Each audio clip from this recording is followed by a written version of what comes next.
Nah kemudian di sini saya tabarruk dengan Sayyid Muhammad, gurunya Kiai Haji Azaim. Saya mau cerita tentang amaliyah tadi. Saya sebetulnya nggak niat bacakan bab itu, gara-gara ada khataman jumlahnya banyak saya jadi pusing. Ini panitianya tanya, khatam betul apa enggak? Iya Gus, khatam betul. Tapi kayaknya saya tidak yakin itu. Karena saya ini kan dari pondok tahfidz itu. Biasanya anak khataman itu ya rodok bodoni itu. Wes dibaca buanter sing nyemak ya mendelok pojoke tok. Mergo kebanteran. Nah, akhirnya lafat-lafat yang di tengah itu enggak di apa? Baca. Tapi ya semoga dimaafkan Allah lah. Yang jelas itu enggak. Tapi saya mau cerita ya. Jadi cara berpikir Sayyid Muhammad ini nanti juga saya teruskan di Ma'had Ali. Ini saya baca ya. Di antara yang diyakini madhab Malikiyah, ini saya baca saja teksnya. Jadi ada riwayat namanya, kalau Sayyid Muhammad bahasakan itu Ataqoh Somadiyah. Kalau di Indonesia kadang orang bilang Al-Ataqoh Al-Kubro, yaitu dengan membaca surat Ikhlas. Di sini jumlahnya hanya 100 kali, Kila 1000 kali. Tadi berapa semua? 700 juta. Ini sudah susuk banyak ini. Di sini hanya 40, riwayat lagi 100, 1000. Terus sampai tadi berapa? 800 juta. Wah ini sudah susuk ini. Itu anak cucu sampean pasti masuk surga itu kalau gitu. Ini saya baca, ini kitabnya Sayyid Muhammad ini. Suratul Ikhlasi wal Itqu minan nar.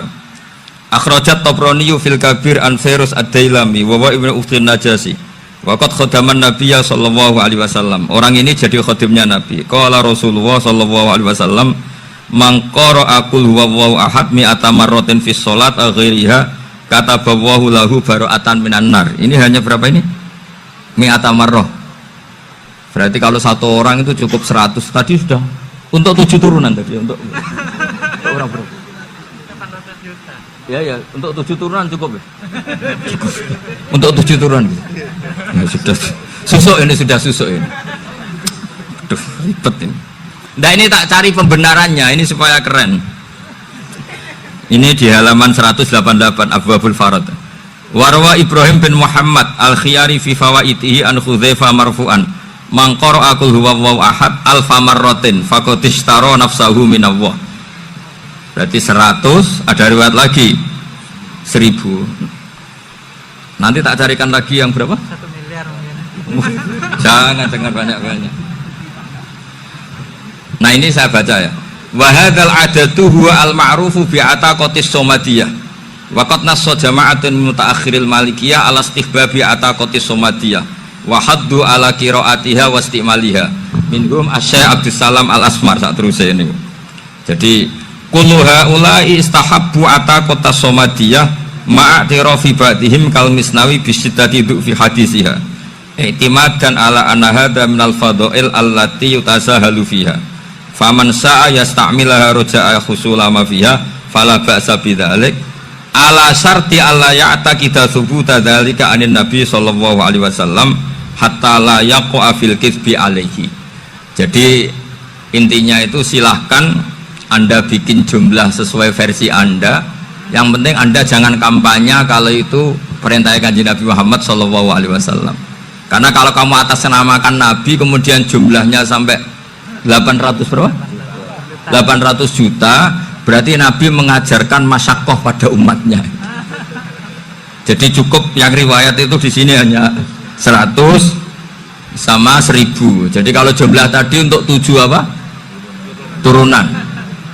Jadi kamu harus ditutup dengan doa, ya Allah, semua itu bukan untuk saya tapi untuk 7 turunan. Tolong catat ya Allah. Karena itu. Jadi artinya gini loh ya, orang Indonesia yang sering mempraktekkan ataqoh somadiyah itu bukan tanpa dalil.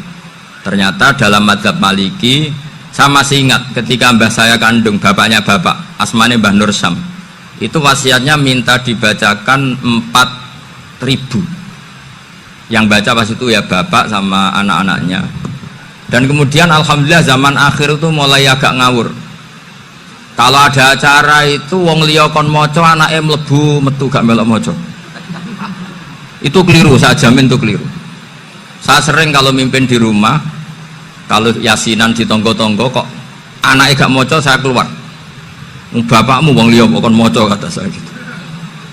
Jadi itu menurut saya itu yang jelas. Saya sampai ngisi begini, yang ada riwayatnya itu idza mata ibnu adam in qata amaluhu illa min salasin shadaqatin jariyah au ilmin yuntafa'u bi aw waladin sholihin yatullah.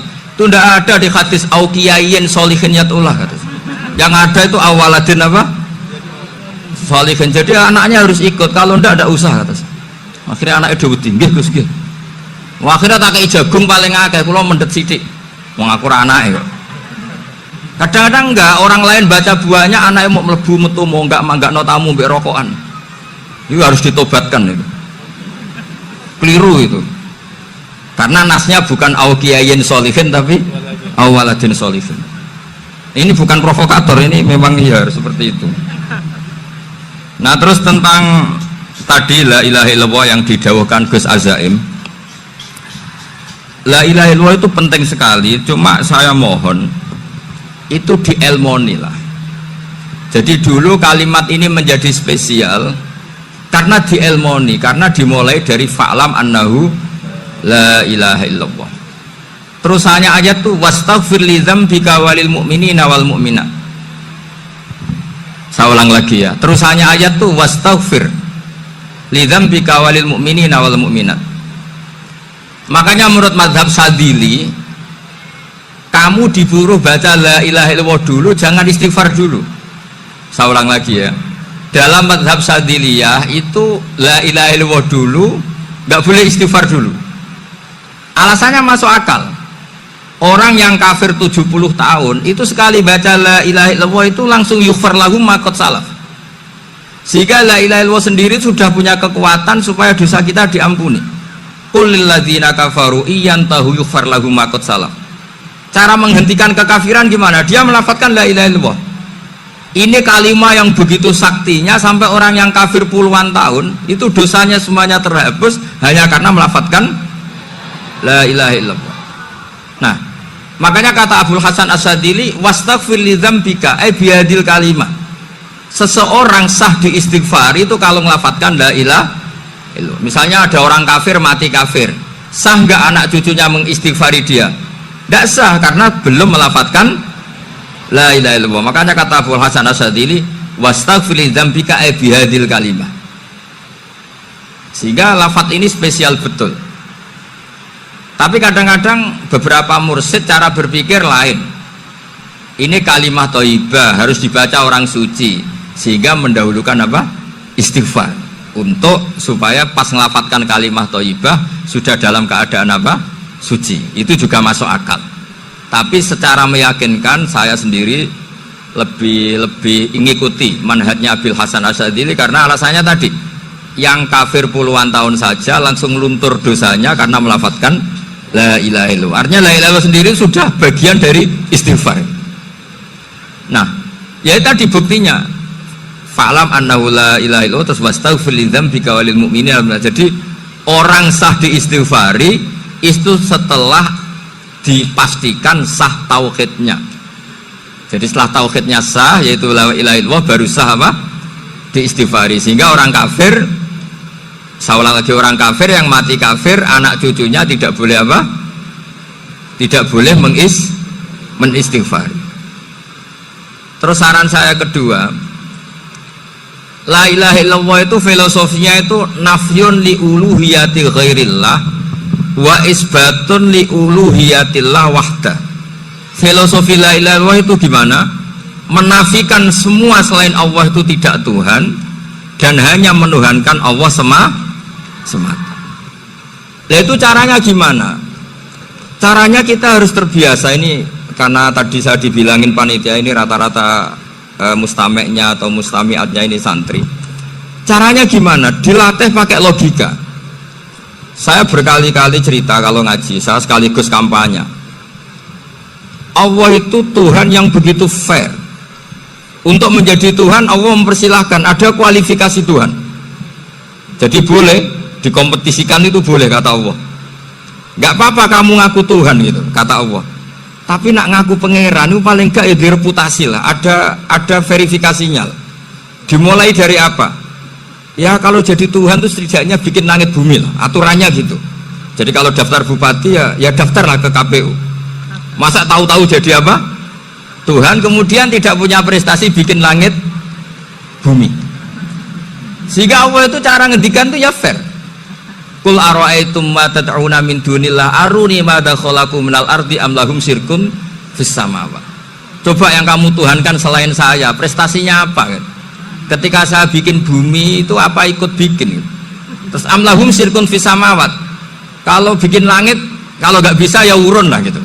Urun semen apa urun bego, pokoknya urun lah gitu. Urun ora, gawe bumi ora, ngerti-ngerti ngaku dadi pangeran.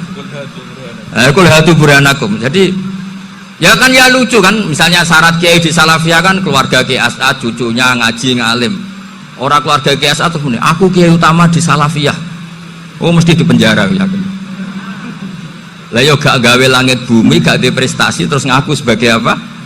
Tuhan.